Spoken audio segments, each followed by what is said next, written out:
اتنی قیمتی چیز ہے نا دودھ، اتنی زبردست چیز ہے، لوگ دودھ کی قدر نہیں کرتے حقیقت میں. اب بات چل پڑی ہے تو بتا دوں، دو طرح سے دودھ کی، تین طرح سے دودھ کی ناقدری ہو رہی ہے ہمارے معاشرے میں، تین طرح سے. پہلی ناقدری، دودھ کو بوائل کیا جاتا ہے، تازہ دودھ نہیں پیا جاتا، یہ ناقدری ہے. آپ کو قدرت نے جس انداز میں دودھ دیا ہے نا اسی میں پیو. بوائل کر کے اس کی جو اجزائے ترکیبی ہے نا اس کو چینج، بولو نا، نہیں کرو. ہمارے نبی نے، میرے علم میں کوئی ایسی حدیث نہیں ہے زندگی میں کبھی دودھ ابال کے پیا ہو. ڈاکٹر کو اعتراض ہوگا، یہاں کوئی ڈاکٹر بھی بیٹھے ہوئے ہوں گے، کیسے مشورے دے رہا ہے، جراثیم پلا رہا ہے ہم کو. تو دودھ جب نکلتا ہے اس میں جراثیم نہیں ہوتے، بعد میں پھر جراثیم آتے ہیں اس کے اندر، جب رکھا رہے گا تو جرمز بھی آتے ہیں. تو نکالو پی جاؤ. بات آ رہی ہے سمجھ میں؟ ہمارے نبی کیسے دودھ پیتے تھے؟ ادھر بکری سے دودھ نکالا، اونٹنی سے دودھ نکالا، صحابی آپ کے سامنے لائے، آپ نے اس کو پی لیا. پھر دودھ بنتا ہے، سمجھتے ہو؟ نہ پینے سے بہتر ہے ابلا ہوا پی لو. تو ایسا نہیں کہ وہ بوائل دودھ چھوڑ دیں، لیکن جو فائدہ کچے دودھ میں ہے تازہ، یہ تجربہ کیے کہ لیبارٹری ٹیسٹ نہیں بتا رہا میں آپ کو، یہ مشاہدہ ہے، کر کے دیکھو پتہ چلے گا. بوائل دودھ آسانی سے ہضم نہیں ہوتا. کچا تازہ دودھ جو گرم گرم تھنوں سے نکلتا ہے پی جاؤ فوراً نکال کے. لیکن وہ کون کرے گا؟ ایکچولی بکری پالنی پڑتی ہے، گائے بھینس، اور ایکچولی یہ تو مرو پھر. جو خدا نے جو تمہیں نعمتیں دی ہیں وہ تم استعمال نہیں کر رہے. دیکھو میں بار بار کہتا ہوں، نیچر کبھی تبدیل نہیں ہوگی چاہے سائنس کتنی ترقی کر جائے. آج کسی کا فون آیا کہ یورپ کے کسی کنٹری سے کہ بچے جو ہے نا عجیب سے پیدا ہو رہے ہیں نا، کچھ سمجھ میں ہی نہیں آ رہے کس ٹائپ کے بچے ہیں. نفسیاتی قسم کے بچے مارکیٹ میں بہت اسپیڈ کے ساتھ آ رہے ہیں، خاص طور پر ان کنٹریز میں یہ زیادہ ہیں، لندن، امریکہ، اور جو یورپ کے باقی کنٹریز ہیں نا، ان میں بچوں میں جو نفسیاتی بیماریاں ہیں ان کا ریشو زیادہ ہے. حقیقت ہے، ہمارے ہاں بچے اتنے آڑے ترچے نہیں ہوتے، ان کے یہ نفسیاتی ریشو بچوں میں نا، یعنی چیخنا چلانا ایک عجیب سا، یہ زیادہ ہے. تو میرے پاس بھی کالز آ جاتی ہیں کہ بچے ہی نہیں، عجیب سے بچے ہیں، پتہ نہیں کیا ہو گیا، کوئی مرجھایا تو مرجھا ہوا بیٹھا ہوا ہے، سیدھا ہی نہیں ہو رہا، کوئی اچھل رہا ہے تو اچھل کود بھی بنا ہوا ہے وہ، ٹھیک ہے نا، وہ ٹک ہی نہیں رہا. عجیب نہیں، کچھ سارے نہیں لیکن ایک بڑا طبقہ ایسا ہے. اچھا، یہ بیماریاں بچوں کی مالدار گھرانوں میں زیادہ ہیں، غریب گھرانوں میں کم ہیں. تو مجھ سے مشورہ لے رہے تھے کہ بھئی یہ کیا کسی ڈاکٹر کو دکھائیں، کیا کریں؟ میں نے کہا دیکھو بچے نا فطرت پہ ہوتے ہیں، چاہے 10,000 سال پہلے کا بچہ ہو یا 10,000 سال بعد کا بچہ ہو، جو پہلے بچوں کو ماحول چاہیے تھا کل بھی وہی چاہیے، آج بھی وہی چاہیے. سائنس کی ترقی سے بچوں کی نیچر چینج نہیں ہوگی. میں نے کہا بچے کو ماحول چاہیے مٹی میں کھیلے، کیچڑ کے گولے اٹھا اٹھا کے ایک دوسرے کو مارے، گھنٹیاں بجا بجا کے بھاگے.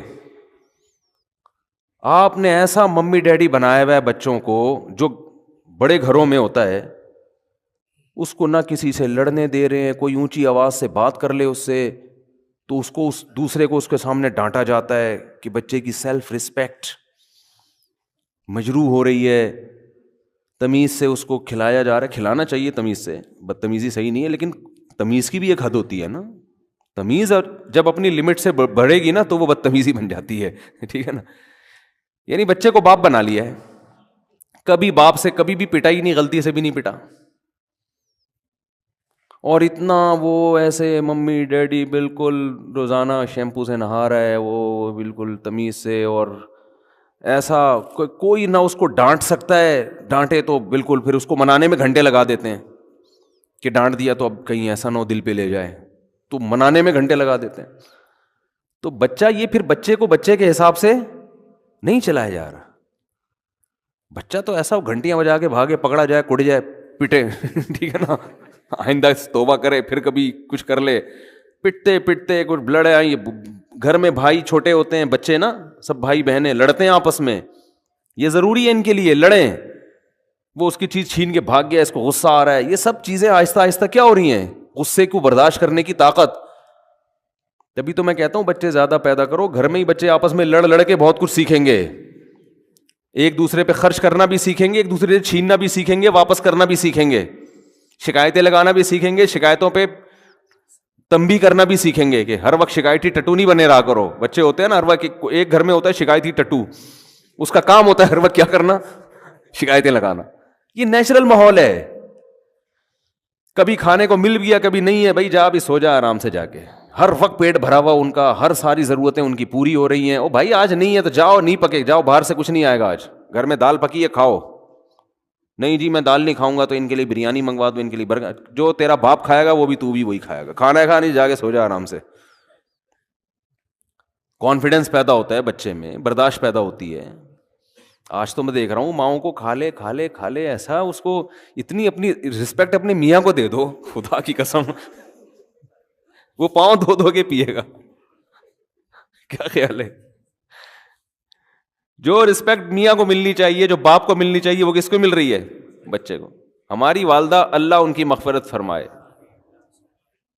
ہمیں یاد ہے کھانا رکھا ہوتا تھا سامنے, اب سبزی میں میرا تو اب تک نہیں سبزی کھانے میں, سوائے بھنڈی کے مجھے کوئی سبزی پسند ہی نہیں ہے, اب تک نہیں ہے. لیکن ہم نے ماں والدہ کے چمٹوں کی ڈر سے گرم گرم چمٹا دکھاتی تھی, کھا آپ اس کو کھاؤ گے, ہم کھا رہے ہیں غصے میں نا, یوں کر کے غصہ بھی آ رہا ہوتا تھا, کھا بھی رہے ہوتے تھے.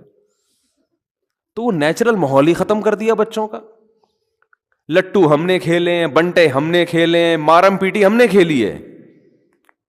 گیند سے نا اٹھا اٹھا کے پیٹ رہے ہوتے تھے ایک دوسرے کو, بھاگ رہے ہوتے, لگتی تھی ایسے وہ کمر کو سجاتے ہوئے یوں یوں یوں کر کے بھاگ رہے ہوتے تھے. یار بس آج کے بعد نہیں کھیلنی, آج کے بعد نہیں کھیلنا. یہ پٹتے تھے, پیٹتے بھی تھے. اسکولوں میں بھی پھڈے ہوتے تھے, جھگڑے ہوتے تھے, پھر صلح بھی ہوتی تھی. تو یہ سارا ایک ماحول ہے. تو عجیب سے پتہ نہیں چھوئی موئی قسم کا حساب بن گیا بچوں کا. تو ظاہر ہے پھر بچہ بچہ نہیں رہتا, وہ ڈپریشن میں جاتا ہے. وہ گھر میں بہن بھائی نہیں ہے اس کے پاس کھیلنے کے لیے, وہ بڑوں میں رہ رہا ہے, وہ تو ویسے ہی پاگل ہو جائے گا. کھلونے بھی ایسے فینسی قسم کے دیے ہوئے ہیں نا, اتنے فینسی قسم کے کھلونے دیے ہوئے ہیں. خیر ہم نے پتھروں سے بھی مارم پیٹی کھیلا ہے, اللہ معاف, شکر ہے کچھ سرور پھٹا نہیں الحمدللہ. یہ حماقت ہے, اتنا نہیں ہونا چاہیے, ٹھیک ہے نا. یہ تو حماقت ہے کہ پتھر اٹھا اٹھا کے مار رہے ہیں, بھاگ رہے ہیں. یہ تو شکر ہے کوئی ایک دفعہ میرے لگا تھا یہاں گھٹنے پہ پتھر, وہ کافی دنوں تک درد رہا تھا اس میں. لیکن یہ زیادہ ہو جائے گا نا, پتھر سے تو سرور پھٹ سکتا ہے, کچھ بھی نقصان ہو سکتا ہے. تو پھر جو ہے نا وہ ٹائر لے کے نا, ٹائر نہیں ہوتے بنا کے, وہ ایک راڈ لے کے اس کو موڑا تھوڑا سا, ٹائر لے کے گھوم رہے ہیں جی. مٹی کے کھلونے ہم نے بنائے ہیں, مٹی کی گاڑیاں بنائی ہیں. پھر اس میں ٹینی نانا لگاتے تھے, اس کا نام ہم نے رکھا ہوا تھا ٹینی نانا. مٹی کی نا گاڑی بنا کے, ایمبولینس والا نہیں ہوتا اوپر, کیا کہتے ہیں اس کو, سائرن, وہ ٹینی نانا ایسے کر رہا ہوتا نا, ٹینی نانا. تو ہم نے اس کا نام رکھا ہوا تھا. ہمارے کزن بھی, ہم ساتھ رہتے تھے, ہمارے کزن بھی ہوتے تھے, بڑا اچھا بچپن گزرا. تو ہم مٹی کی گاڑیاں بنا کے نا دور جاتے تھے, مٹی گھر کے قریب تو تھی نہیں, کہیں دور جا کے بارشوں میں خاص طور پہ کیچڑ اٹھا کے لے آتے, چپکے سے لاتے, پھر اس کی گاڑیاں اپنے ہاتھوں سے بناتے, کار, اس کے اوپر پھر لگاتے وہ ایمبولینس والا, اس کا نام ہم نے کہا تھا ٹینی نانا. اب تک یاد ہے, ٹینی نانا لگاتے تھے ہم. پھر اس میں سوراخ کر کے رسی سے باندھ کے پھر گاڑیوں کی ریس لگا, پھر وہ ہم ٹکر مارتے تھے ایک دوسرے کی گاڑیوں کو اس سے کہ کس کی گاڑی ٹوٹتی ہے. تو سب سے پہلے ٹینی نانا ٹوٹتا تھا وہ کمزور ہوتا ہے, کیونکہ اس کا ٹینی نانا توڑ دیا ہم نے. پھر کبھی مٹی کے وہ بنا رہے ہیں, کبھی کیا کر رہے ہیں, کیچڑ میں بھی کھیل رہے ہیں. پکڑے بھی جاتے تھے, اب ابا سے پٹائی بھی ہوتی تھی کہ بھائی اسکول کی کتابیں لے کے بیٹھو, کدھر گھوم رہے ہو. ایسا نہیں کہ خدا نخواستہ غلط لڑکوں میں لے جا کے کچھ چھٹے لگا رہے ہیں, ان میں لے جا کے بٹھا دیا. اتنی نگرانی ہوتی تھی, کوئی چھٹا وٹا تو نہیں, گالیاں تو نہیں سیکھ رہا, کہیں گالی نہیں چلتی تھی. باہر لڑکے گالیاں دے رہے ہیں, لیکن ہمیں گھر میں اگر کوئی گالی نقل بھی کر دی نا, کاپی پیسٹ بھی کر دیا, تو ایسی کی تیسی. لڑکیوں کا پیچھا نہیں کرتے تھے الحمدللہ, اس میں پتا تھا بھائی اگر جیسے اس طرح کی, یہ تو غیر اخلاقی حرکتیں ہو گئی نا. کچھ لڑکے ایسے بھی ہوتے تھے بچے جو بچپن سے ہی ان غیر اخلاقی حرکتوں میں تھے, اس میں تو ہم ڈرتے تھے کہ بھائی یہ تو بہت بڑا, یہ تو عزت کا جنازہ نکل جائے گا. تو کچھ تو باؤنڈری ہونی چاہیے, لیکن اتنا زیادہ اس کو آپ نے پابند بنا دیا, وہ تو بس, وہ تو پھر چھوئی موئی سی چیز نکلے گی, وہ ممی ڈیڈی رہے گا ساری زندگی, ڈرتا ہی رہے گا ہر چیز سے. تو میں جو بات کر رہا تھا جلدی سے اس کی طرف آؤں. یہ میں دودھ کی بات کر کے پھر میں اصل بیان کی طرف آتا ہوں. تو فطرت چینج بولو بھائی نہیں ہوتی. اللہ نے ہمیں جو چیزیں کھانے کے لیے دی ہیں, اب دیکھو دیسی مرغی کا ذائقہ ہی الگ ہے, اس کی طاقت ہی الگ ہے, وہ نیچرل ماحول میں پلتی ہے, اس کا سوپ بنا کے پیو, ہڈی چباؤ چبے گی نہیں. فارمی چکن پتہ ہی نہیں چلتا ہڈی شروع کہاں سے ہو رہی ہے, اس کی گوشت ختم کہاں ہو رہا ہے, ہڈی شروع کہاں ہو رہی ہے. ایسی مرمری سی ہڈیاں ہوتی ہیں, اس مرغی کو اٹھا کے یوں پھینکو گے کوئی دوبارہ اٹھنے کی گارنٹی نہیں ہے. پنجرے میں پیدا ہوئی, پنجرے میں بڑی, انسانی تصرف ہو گیا نا اس کے اوپر. تو دودھ جس کی اللہ قرآن میں تعریف کر رہا ہے, قرآن میں اللہ نے جن پھلوں کی اور جن خوراکوں کا تذکرہ کیا ہے نا, وہ صحت کے لیے بہت بہترین چیزیں ہیں, وہ بہترین چیزیں ہیں. تو اس میں دودھ کا اللہ کیسا تذکرہ کرتا ہے, ان لکم فی الانعام لعبرہ. ہاں میں بتا رہا ہوں دودھ میں تین کیا کرتے ہیں انسان, دودھ کے ساتھ تین ظلم ہوتے ہیں. ایک کم درجے کا ظلم ہے کہ بوائل کر لیتے ہیں اس کو, تازہ نہیں, وہ اگر تازہ نہیں ہو تو پھر بوائل کرنا پڑے گا آپ کو, یہ بھی ذہن میں رکھیں. ایسا نہ ہو یہ گوالے جو دودھ دے رہے ہیں یہ کچا پینا شروع کر دیں, ان کو تو پتہ نہیں مینڈک نکال چھلنی سے کیا کیا نکالا جاتا ہے, لال بیگ اور مینڈک سب نکل کے ہمارے پاس آتا ہے. یہ جب چھانا جاتا ہے نا تو کچرا تو ہلکی چیز ہے, آپ سمجھتے ہیں اس میں یہ اس لیے چھانتے ہیں کہ تاکہ کچرا نکل جائے. یہ آپ کی حماقت ہے بھائی, میں حیران ہو رہا ہوں آپ کو. آپ مجھے بتاؤ یہ جو گوالے دودھ چھان کے دیتے ہیں کیا کچرا نکال کے, یہ مینڈک, لال بیگ, مکوڑے, گوبر, جو گائے کے پیشاب کی چھینٹیں جو گائے بھینس جب پیشاب کرتی ہے نا, اور اپنا بھی پسینہ ہوتا ہے ان کا اس میں گوالوں کا, کیونکہ اتنی بھینسوں کا دودھ نکال کے اپنا پسینہ وسینہ, تو اس کے لیے بوائل کیے بغیر پیا نا تو پھر مر گئے, وہ تو بوائل. تو پہلا دودھ کے ساتھ انصاف یہ ہے کہ وہ کیسے پیا جائے, تازہ. یہ پہلی بات ہے. نمبر 2, دوسرا ظلم کیا ہو رہا ہے, پتی ڈال دیتے ہیں دودھ کو, دودھ پتی بنا دیتے ہیں, دودھ کا کیا ہو گیا, بیڑا غرق. تیسری ناانصافی, جو سب سے بڑی ناانصافی ہے, لوگ بڑے فخر سے کہتے ہیں ہم صبح 1 گلاس دودھ پیتے ہیں. پیتے کب ہیں, جب 2 پراٹھوں سے پیٹ بھر چکا ہوتا ہے ان کا. جب 2 پراٹھے کھا کے پیٹ ان کا کیا ہو چکا ہے, بولو, بھر چکا ہے. تو اتنا پھوڑنے کے پہ دودھ کا اثر نہیں ہوتا, وہ تھوڑا بہت فائدہ ہوگا, وہ تو تباہی ہے. ہم نبی کی سیرت میں دیکھتے ہیں کہ آپ صلی اللہ علیہ وسلم دودھ کیسے پیتے تھے. کیا پورا کھانا کھانے کے بعد پھر آخر میں 1 گلاس دودھ کا یا دودھ پیتے تھے؟ ایسا نہیں ہے. ہمیں نبی کی سیرت میں یہ ملتا ہے کہ جب شدید بھوک لگتی تھی نا, تو بعض دفعہ پیٹ بھرنے کے لیے دودھ پیا جاتا تھا, کیونکہ جب بھوک لگتی ہے نا ٹائٹ, تو معدہ آپ کا ہر چیز کو بدن کا جز بنانے کے لیے تیار ہوتا ہے. ایسی کنڈیشن میں جب دودھ آنتوں میں جاتا ہے تو معدہ اسے بھرپور طریقے سے جذب کر کے ہڈیوں میں پہنچاتا ہے. آنکھوں کی بینائی تیز ہوگی, بال گرو کریں گے. تو دودھ بذات خود ایک خوراک ہے. رات کو دودھ اس وقت پیو جب کھانا نہ کھاؤ, رات کو پھر 1 گلاس دودھ پی کے سو جاؤ, یا صبح بہت ہلکا ناشتہ کر کے پھر 1 گلاس دودھ پیو. اور بھوک کے وقت آپ دودھ پیو گے نا تازہ, ایسا ہضم ہوگا کہ بہترین آپ کو صحت بھی بنے گی, بہت طاقت بھی آئے گی جسم میں, آپ کی اسکن اچھی ہونا شروع ہو جائے گی, آپ کے بال گرو کرنا شروع کریں گے, ہڈیاں مضبوط ہونا. بہت ایسی چیز ہے, میڈیکل سائنس اور حکیم بھی بتاتے ہیں, ڈاکٹر بھی, کہ اس سے بہتر اللہ نے غذا پیدا نہیں کی ہے. اس میں سب کچھ ہے. اس کی سب سے بڑی دلیل یہ ہے کہ 6 مہینے بچہ صرف دودھ پیتا ہے اور ساری چیزیں گرو کرتی ہیں, اس کی ہر چیز پرفیکٹ ہوتی ہے اس کی. اس کا مطلب سب کچھ اللہ نے کس میں رکھ دیا, دودھ میں رکھ دیا.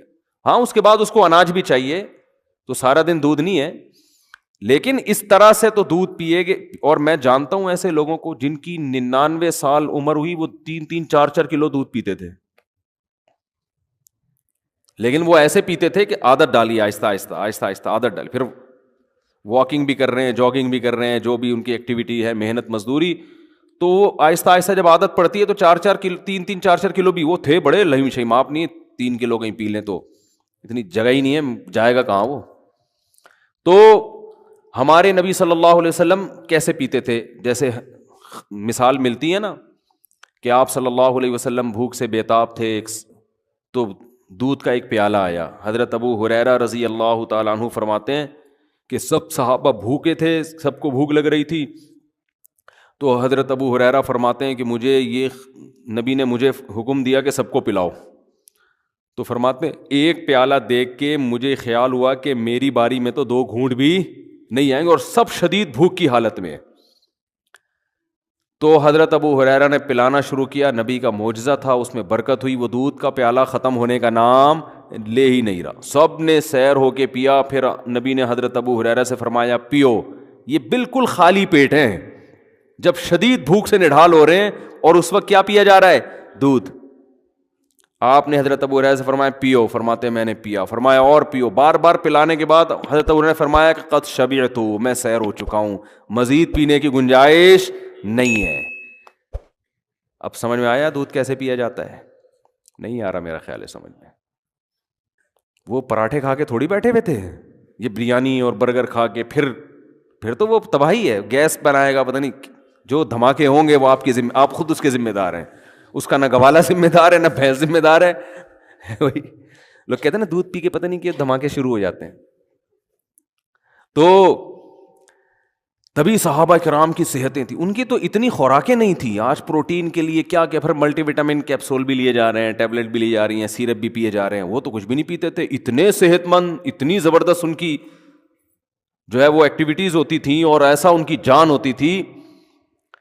کیا ہے, کھجور کھا رہے ہیں, دودھ پی رہے ہیں, اور جو, اور تو کچھ چوتھی چیز, کبھی انار کھا لیا, وہ بھی غریبوں کو میسر نہیں تھا. کبھی انگور کھا لیا, وہ بھی امیر لوگ نہیں کھاتے تھے. 3 چیزیں, کھجور, اناج میں جو, یہ جو جو کی روٹی ہے نا, یہ اناج میں یہ کھا رہے ہیں. کاربوہائیڈریٹ کی جو کمی ہے نا, کارب کی, وہ کھجور سے اور کس سے ہو رہی ہے؟ جو سے ہو رہی ہے. باقی سارے پروٹین ان کو کہاں سے مل رہے ہیں؟ دودھ سے مل رہے ہیں. اور تھوڑی بہت جو گندم میں اور کھجور میں رکھا ہوا ہے اللہ تعالیٰ نے, منرلز جو مل رہے ہیں ان کو وہ سارے کھجور سے مل رہے ہیں. آئرن وائرن, یہ اس ٹائپ کی جتنی چیزیں ہیں نا, تو بس یہ 3 چیزیں کھا رہے ہیں فٹ فاٹ. لیکن جب اچھا, ہمیں سیرت میں یہ بھی ملتا ہے صحابہ کی, کبھی انہوں نے دودھ بطور کھانے کے کھایا ہے. دودھ میں کچھ ملایا نہیں ہے, کچھ بھی نہیں ملایا, خالی دودھ. حتیٰ کہ ایک روایت میں آتا ہے کہ نبی کو دودھ میں شہد ملا کے پیش کیا گیا, آپ نے منع کر دیا. منع کرنے کی وجہ یہ تھی کہ مجھے دنیا سے رغبت نہیں ہے, یہ تو بہت ہی خوبصورت مشروب ہو گیا نا, تو دنیا سے بے رغبتی کی وجہ سے کہ 2 چیزیں ملا کے نہیں پیوں گا میں. جائز ہے دودھ میں شہد ملا کے, فائدہ مند بھی ہے, لیکن ہمارے نبی نے بہرحال ایک روایت کے مطابق نہیں پیا کہ خالی دودھ یا صرف شہد, دونوں کا کمبینیشن نہیں. تو ہم دیکھتے ہیں صحابہ کی سیرت میں بھوک لگ رہی ہے تو مکمل دودھ سے پیٹ بھرا ہے بس, اور کچھ بولو نہیں. آج کوئی ایسا کرتا ہے؟ بولتے کیوں نہیں کرتا بھائی, یہ کیسے ہو سکتا ہے خالی دودھ سے پیٹ بھر لے. دوسرا ہمیں یہ بھی ملتا ہے کہ صحابہ کرام نے بھوک کے وقت صرف کھجور کھایا پیٹ بھر کے. پیٹ بھرنے سے مراد وہ والا توند بھرنا نہیں جو ہم لوگ بھر رہے ہوتے ہیں. ان کا پیٹ بھرنا بھی ہمارے حساب سے بہت کم تھا, یعنی جس کو وہ سمجھتے تھے کہ بہت کھا لیا. تو وہ جو سیر ہوتے تھے کھجوروں سے, اس کی بھی حدیث میں مثال ملتی ہے کہ آپ صلی اللہ علیہ وسلم بھوک سے شدید پریشان ہوئے, گھر سے نکلے, راستے میں حضرت ابوبکر ملے, وہ بھی بھوک سے شدید پریشان, اور کھانے کو کچھ ہے نہیں. حضرت عمر ملے, وہ بھی بھوک سے شدید پریشان. یہ تینوں صحابہ گئے, تو ایک صحابی کے جب باغ تھا اس میں گئے, تو انہوں نے جب ان کو دیکھا تو فرمایا کہ اتنا, ان کا کھجوروں کا باغات تھے ان کے, فرمایا اللہ کی قسم آج مجھ سے بہتر میزبان اس کائنات میں کوئی نہیں ہے, اور آپ سے بہتر مہمان اس کائنات میں, یعنی کوئی مہمان کسی کے گھر آیا ہو نا تو کچھ معزز ہوتے ہیں, کچھ ایسے ہی ہوتے ہیں. تو آج سے پہلے بھی آج کے بعد بھی اتنے معزز مہمان کسی کو اللہ نے نہیں دیے ہوں گے بھائی. سید الانبیاء اور ابو بکر اور عمر, اور کہا کہ اپنے فخر میں کہا کہ مجھ سے بہتر اس پوری زمین پہ آج کوئی میزبان بھی نہیں ہے جس کو ان جیسے لوگوں کی میزبانی کا موقع مل رہا ہے. اب یہ تینوں حضرات بھوک سے شدید نڈھال ہو چکے تھے, یعنی آپ اندازہ لگائیں نا کتنا صبر کیا ہوگا, اتنی شدید بھوک.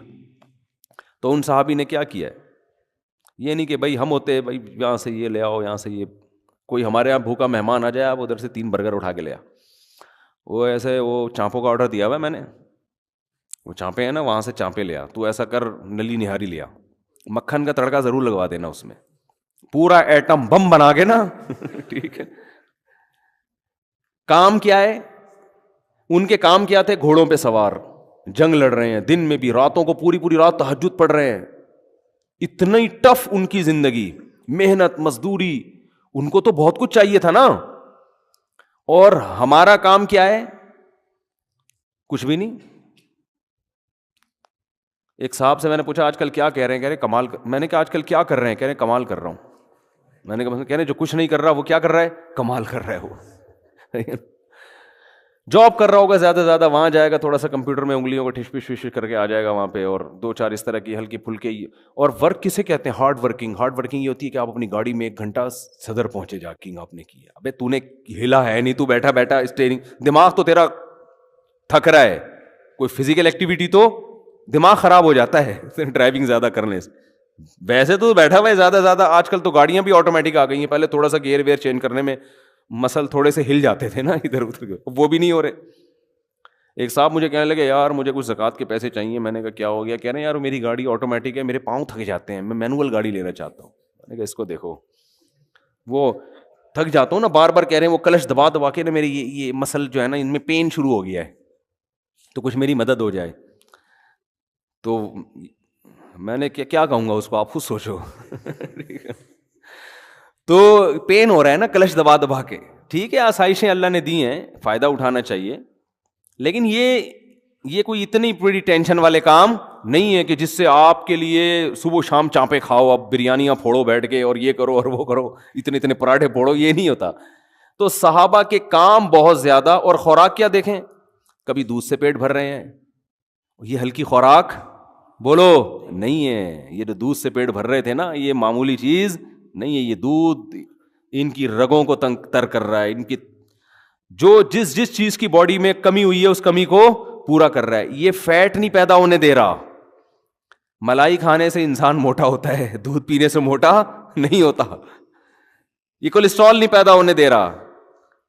اور کبھی کھجور سے پیٹ بھر رہے ہیں. تو وہ جو میزبان تھے وہ جو خوش ہوئے, تو اتنی شدید بھوک میں تینوں حضرات, تو انہوں نے کچھ بھی نہیں کیا. انہوں نے کیا کیا, اپنے درختوں سے تازہ کھجوریں توڑ کر تینوں مہمانوں کے سامنے رکھ دیا. اب ہم شدید بھوک میں کسی کے گھر جائیں اور ہمارے سامنے کھجوروں کا برتن لا کے رکھ دے, ہم کہیں گے بھائی تیرا دماغ خراب ہو گیا کہ رمضان میں افطاری کروا رہا ہے کیا تو ہم کو؟ میں یہ بتا رہا ہوں کہ ہماری صحتیں برباد کیوں ہو رہی ہیں. جو اصل خوراکیں تھیں اس کو ہم نے خوراک سمجھنا چھوڑ دیا ہے. ورنہ یہ اب ایسے بتا رہے تھے 2 کھجور ناشتے میں نا, آئرن کی کمی کے لیے حکیم بتا رہے ہوتے ہیں 2 کھجور ناشتے میں, زیتون کا 1 چمچ سوتے ہوئے, 11 بادام صبح, 3 بادام عصر کے بعد. میں ایک گاؤں میں گیا, ہم دورہ سرف کرنے جاتے تھے نا چمن میں, تو وہاں ایک گاؤں تھا, پرانا واقعہ ہے. تو میں دیکھتا تھا کہ وہ لوگ, ان کے ہاں خشک میوہ بہت ہوتا ہے, تو وہ اخروٹ کی پلیٹ رکھی ہوتی تھی, بادام کی پلیٹ رکھی ہوتی تھی, پوری پوری پلیٹ کھا جاتے تھے بیٹھے بیٹھے. اور یہ جو بادام ہوتے ہیں نا پوری پوری پلیٹ کھا جاتے تھے. میں کہتا تھا ہمیں تو بتایا گیا 11 بادام چھیل کے یہ کیا ہو رہا ہے. لیکن ان کی صحتیں کیسی ہوتی تھیں, زبردست. وجہ اس کی ہے کہ بھائی وہی کھا لی, بس یہی کھا لیا, آج بادام ہی کھا لیے, بس بہت ہو گیا. اور پھر محنت بہت کرتے تھے. تو ہمارے یہاں وہ 11 بادام بھی کم وقت جو کھائے گا نا, 2 پراٹھے پھوڑنے کے بعد 11 بادام کھائے گا, وہ 11 پراٹھوں میں غائب ہو جائیں گے. ان کو پتہ ہی نہیں کہ یار ہم نے جانا کہاں ہے, سارے کھانچے تو بھر گئے ہیں, ہم کدھر جا کے فٹ ہوں. وہ سوچتے ہی رہتے اندر جا کے یار وائٹامن ای کی کمی کے لیے اس نے بادام کھایا ہے, تو یہ کھپے کہاں جا کے ہم فٹ کہاں جا کے ہوں, ایڈجسٹ ہی نہیں ہو رہے ہوتے نا وہ جا کے. پھر اوپر سے آپ کہہ رہے ہیں ڈاکٹروں نے کہا دودھ بہت ضروری ہے. ڈاکٹر نے جو کہا نا دودھ بہت ضروری ہے, وہ 2 پراٹھے پھوڑنے کے بعد نہیں کہا اس نے, سمجھ رہے ہو. تو نبی صلی اللہ علیہ وسلم کے سامنے انہوں نے کھجوروں کی اپنی تر کھجوریں لا کے آپ کے سامنے رکھ دی. آپ صلی اللہ علیہ وسلم, کتنی شدید بھوک تھی آپ کو, آپ نے, اور آپ تجربہ کر کے دیکھیں, شدید بھوک میں تازہ کھجوریں بڑا مزہ کرتی ہیں. اتنا مزہ آتا ہے نا, کیونکہ ایک دم انرجی آتی ہے اس میں, جو ہے وہ نشاستہ بھی ہے نا کھجور میں, تو ایک دم طاقت آتی ہے باڈی کے اندر. تو صحابہ کرام نے وہ کھجوریں، تینوں حضرات نے وہ کھجوریں کھائی ہیں. پھر انہوں نے اپنے کنویں کا ٹھنڈا پانی پیش کیا. حکیم ڈاکٹر کہتے ہیں نا کھانے کے بعد پانی نہ پیو، تو وہ اس لیے کہتے ہیں کہ کھانا اتنا کھا چکے ہوتے ہیں کہ پانی بھی جگہ تلاش کر رہا ہوتا ہے، اس کو بھی نہیں ملتی. لیکن نبی کی سیرت سے ملتا ہے کہ جب آپ نے پیٹ بھرنا اس زمانے کے لحاظ سے جو 1/3 پیٹ جس کو کہتے تھے، تو اس کے بعد آپ نے پانی بھی پیا ہے، کیونکہ پانی کا مزہ ہی کھانے کے بعد آتا ہے، یہ بھی نیچرل ہے. یہ جو لوگ کہتے ہیں نا کھانے کے بعد پانی پینا خلاف سنت ہے، ایسی کوئی بات نہیں ہے. کھانے کے بعد پانی پینا نیچرل ہے، انسان کی فطرت ہے، اس کا دل چاہتا ہے پانی پینے کا، اور مزہ ہی اس وقت آتا ہے. اور قرآن و سنت سے بھی ثابت ہے. ایک تو یہ حدیث سے آپ نے کھایا، کھجوریں کھائیں اور سیر ہو کے پھر پانی پیا آپ نے، اور پھر آپ نے فرمایا اللہ کی حمد و ثنا کی، اور پھر آپ نے فرمایا لَتُسْأَلُنَّ يَوْمَئِذٍ عَنِ النَّعِيمِ، تم سے ان نعمتوں کے بارے میں قیامت میں سوال ہوگا.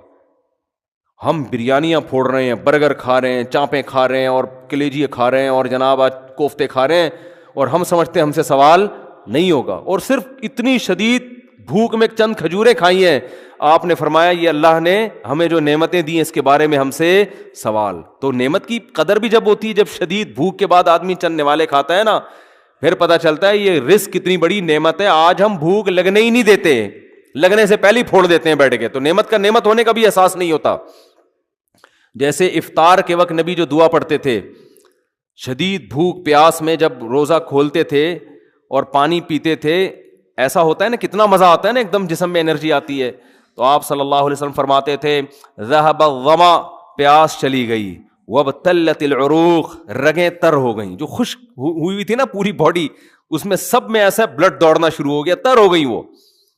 وثبت الاجر انشاءاللہ، اور آخرت میں اجر بھی ثابت ہو گیا. ہر طرح سے مزے ہی مزے ہیں بھائی افطاری میں، کھانے کا بھی مزہ، رگیں بھی تر ہو گئیں، اور آخرت میں اللہ نے روزے کا اجر بھی انشاءاللہ لکھ لیا. تو بات بات پہ شکر ادا کرنے کی ترغیب دی جا رہی ہے. تو آپ صلی اللہ علیہ وسلم نے کھجوریں تناول فرمائیں اور سیر ہوئے اور پانی پیا، اور کیا فرمایا؟ ذهب، آپ نے فرمایا لَتُسْأَلُنَّ يَوْمَئِذٍ عَنِ النَّعِيمِ، جس قیامت قائم ہوگی تو ہم سے ان نعمتوں کے بارے میں، یا تو یہ آیت پڑھی یا آپ نے خود فرمایا کہ ہم سے سوال ہوگا قیامت کے دن. تو یہ جو کھانے کے بعد پانی ہے نا، یہ نیچرل، انسان کا دل چاہتا ہے، مزہ ہی جب آتا ہے کھانے کے بعد. یہ قرآن و سنت سے ثابت ہے. ایک تو یہ حدیث میں نے پیش کی، یہ موضوع نہیں ہے لیکن یہ بات آ گئی ہے تو میں بتا دوں، یہ حدیث سے بھی پتہ چلتا ہے. دوسرا قرآن میں کہتا ہے کلو وشربو، کھاؤ اور پیو. سمجھو یہ چیزیں ملی ہوئی ہیں آپس میں، بظاہر ایسا لگ رہا ہے. اور کھانے کے بعد کی جو دعا ہے نا، وہ ہے الحمد للہ الذی اطعمنا وسقانا وجعلنا مسلمین. من المسلمین لوگ پڑھتے ہیں لیکن جو الفاظ ہیں مسلمین کے ہیں، ویسے من المسلمین بھی ٹھیک ہے. تمام تعریفیں اس اللہ کے لیے ہیں جس نے ہمیں کھلایا اور ہمیں پلایا اور ہمیں فرمانبردار بنایا کہ آج ہم اس کا شکر ادا کر رہے ہیں. تو کھلانے کے ساتھ کس کا ہے؟ تو یہ کھانے کی دعا، پینے کی نہیں ہے، لیکن اس میں پینے کا بھی شکر ادا کیا جا رہا ہے. اس سے مطلب کہ کھانا پینا دونوں، بولو بھائی، ساتھ ساتھ، یہ دونوں ساتھ ساتھ ہیں. وہ مجھے وہ ان کا پرینک یاد آ رہا ہے، ایک لڑکوں نے پرینک بنایا ہے میرے، ہر چیز کو الٹا کیا ہوا ہے انہوں نے، تو ہر ایک کی نقل اتاری ہے نا. اس میں نقل اتارتے میں وہ یہ کہہ رہے ہیں کہ اگر سارا دنیا الٹی ہو جائے تو کیسے نظام چلے گا. تو اس میں یہ دکھایا ہے کہ ماں باپ، ایک بچہ کتاب پڑھ رہا ہے تو ماں باپ کہہ رہے ہیں ہر وقت کتابیں پڑھتے رہتے ہو، کبھی لیپ ٹاپ لے کے بھی بیٹھ جایا کرو، کبھی موبائل بھی دیکھ لیا کرو، یعنی الٹی کہانی چل رہی ہے. تو ہر چیز کو الٹا کر کے دکھایا کہ اگر دنیا الٹی ہو جائے تو کیا ہوگا. پولیس والے سمجھا رہے ہیں ٹھیک ہے نا، ٹھیک ہے.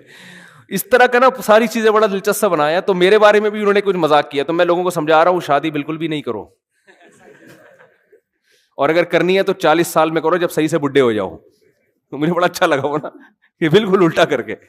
تو اگر میں آپ کی باتوں میں آ گیا نا تو میں یہی بیان کروں گا، بھائی بالکل نہیں کرو. کیا ضرورت ہے بکھیڑوں میں پڑھنے کی؟ کرنی بھی ہے تو 40 سال میں جب میچور ہو جاؤ اور بالکل اب مرنے کے قریب ہو جاؤ تو پھر کر لو. اور عام طور پہ بہت سے لوگ یہ باتیں کر بھی رہے ہوتے ہیں، لیکن آپ کو چونکہ میرے اسٹائل میں عجیب سی اس لیے لگ رہی ہے کہ یار یہ کبھی ایسی باتیں کرتا نہیں ہے. تو مجھے بڑا اچھا لگا تھا، میں نے ان کو بلا کے پھر ان کا تھوڑا سا ان کو بتایا کہ مجھے بڑا اچھا اسٹائل لگا آپ کا. خیر وہ ہیں بھی دیندار نا، تھوڑے سے اچھے، یعنی کوئی بے حیائی نہیں ہوتی ان کے جو وہ اس طرح کے وہ کرتے ہیں. خیر، تو اللہ تعالیٰ نے کھانے کے، میں بتا رہا تھا کہ دیکھو دودھ پینا سمجھ میں آ گیا؟ تو میں یہ عرض کر رہا تھا کہ جو فطری چیزیں ہیں، نیچر ہے، وہ چینج نہیں ہوتی. اب بچوں کو بچوں جیسا ماحول چاہیے، اور بڑوں کو آج بھی کھجور بھی چاہیے، دودھ بھی چاہیے، اناج بھی چاہیے. برگر بیڑا غرق کر دے گا اس اناج کا. جس کنڈیشن میں، جس فارم میں اللہ نے دیا ہے نا، اسی فارم میں کھانا پڑے گا آپ کو. تو آپ دودھ اگر چاہتے ہو نا فائدہ اٹھاؤ تو تازہ دودھ پیو. لیکن اس ٹینشن میں لوگ پڑتے اس لیے نہیں ہے کہ اس کے لیے بھینس پالنی پڑتی ہے، یا بکری پالنی پڑتی ہے، یا اونٹنی پالنی پڑتی ہے، یا گائے پالنی پڑتی ہے. تو پال لو، کیا جا رہا ہے بھائی؟ صحت سے بڑھ کر کوئی چیز ہے؟ اتنا پیسہ تم نے بحریہ ٹاؤن میں لگا دیا پلاٹ لینے کے چکر میں. یار ایک چھوٹا سا کچا پلاٹ لیتے، ایک بندے کو اجرت پہ بھینس دے کے رکھتے کہ یار یہ ہمارے گھر کا تازہ دودھ بھینس سے آئے گا، جو بچے گا وہ بیچ دیں گے، اور تیری اجرت بھی یہیں سے نکلے گی، جو بکے گا اسی سے تیری تنخواہ، یہ گوبر شوبر تو نے صاف کرنا ہے. تو اس میں کیا جا رہا ہے؟ لیکن اصل بات یہ کہ صحت کی فکر نہیں ہے، دل اٹکا ہوا ہے اس سریے میں جو آپ کے مکان میں ڈالا جائے گا. جو ہڈیوں میں سریا ڈالنا، جو دودھ جو ہے نا آپ کی ہڈیوں میں سریا پیدا کرتا ہے، وہ بالکل غافل ہو گئے ہیں اس سے. وہ سمجھ رہے ہم جیسے ہیں قیامت تک ایسے ہی رہیں گے. وہ جب بحریہ ٹاؤن میں آپ کا گھر تیار ہوگا نا، آپ کی ہڈیوں میں ٹک ٹک کی آوازیں آ رہی ہوں گی اس وقت. ایک صاحب میرے پاس آئے، کہہ رہے یار پتا اچھا بھلا تھا، میں پتہ نہیں اب سردے سے اٹھتا ہوں تو 2-3 ٹک کی آوازیں آتی ہیں. کہہ رہے پہلے تو میں ان کا یہ نہیں وہ کہنا چاہ رہے تھے، پہلے میں سمجھا دائیں بائیں سے کہیں سے آ رہی ہیں، تو پتہ چلا کہ اپنے گھٹنے سے آ رہی ہیں یہ. تو میں نے کہا بس اب ایک گھٹنے سے آئی ہیں، اب اس کو صحیح کرنے میں لگو گے تو تھوڑے دنوں میں دوسرے گھٹنے سے بھی ٹک کی آواز آنا شروع، اور پھر کمر سے بھی ٹکا ٹک کی آوازیں آنا شروع ہو جائیں گی. پھر میں نے کہا چیئر لا کے بیٹھ جاؤ گے تھوڑے دنوں میں یہاں پہ. تو وہی ہے، صحتوں کی ایسی کی تیسی کر کے چھوڑی ہوئی ہے.